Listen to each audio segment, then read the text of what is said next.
chicken. Ayan na guys. Atin tong i-oven. Lilinisin natin. Ayan na. Inanonate natin to siya guys. We cook it tomorrow but we marinate it tonight. And then guys, marinate natin. Tomorrow natin to ng hapon luluto. Guys, gugupitin natin tong pakpak na to para magkaroon ng magandang forma. Ilalagay natin to at gagawin natin na chicken stock. Tanggalin natin tong paa ng manok. Yes. Tanggalin natin to para maganda ang yan. At yung itatabi natin ang mga yan. Yan. Atin naman itong kuskusin ng asin. Kuskusin natin ng asin guys para matanggal yung mga lansa-lansa dito sa loob. Tanggalan natin ang lansa. Ngayon naman tayo ay gagawa ng ating i-blender natin itong mga spices na to guys. Gusto ko maraming lemongrass para mas masarap siya guys. Yung lasa ng lemongrass ay manunuot dun sa ating chicken. Yan. Natin to siya. Ayan na guys. Nag-ano na natin.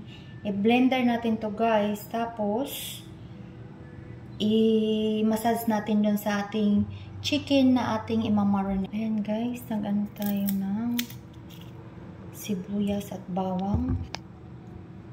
Sama-sama ko na lahat. Ang sibuyas, bawang, lemongrass, and everything guys. Ayan na guys. Ayan. Ilagyan na natin yung kusan muna natin siya ng asin guys. Asin. Kusan muna natin siya ng asin. Kumus-kumusin muna natin ang asin dito sa mga kakilid-kiliran. Kakilid-kiliran. Ayan.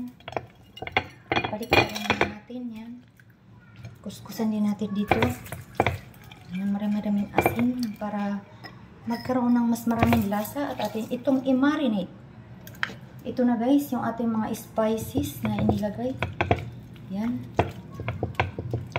Nilagyan ko siya ng olive oil para mag-absorb ang ating mga bagay-bagay dito, ang ating mga spices dito sa kalooban. Yan. Para siya ay magiging masarap bukas.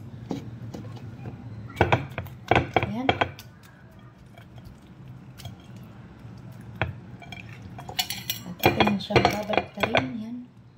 Uy guys, this is nice.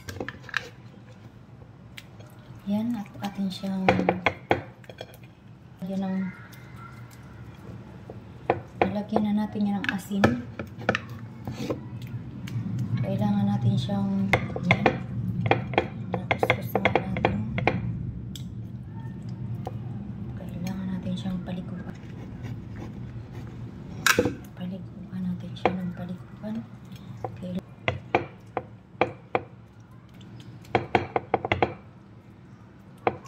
At natin siyang i-marinate.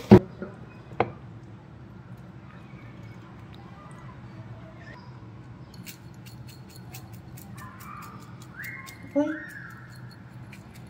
Natin na siyang babalutin. Natin na siyang i-marinate until tomorrow.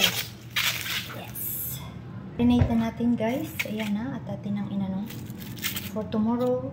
Guys, ayan na guys. Ang ating minarinate kahapon. Lulutuin na natin ngayon. Naka-ready na yan. Nilagyan ko sa ilalim ng potato. Sa ilalim ng potato. Para hindi siya masunog sa ilalim. Ayan guys.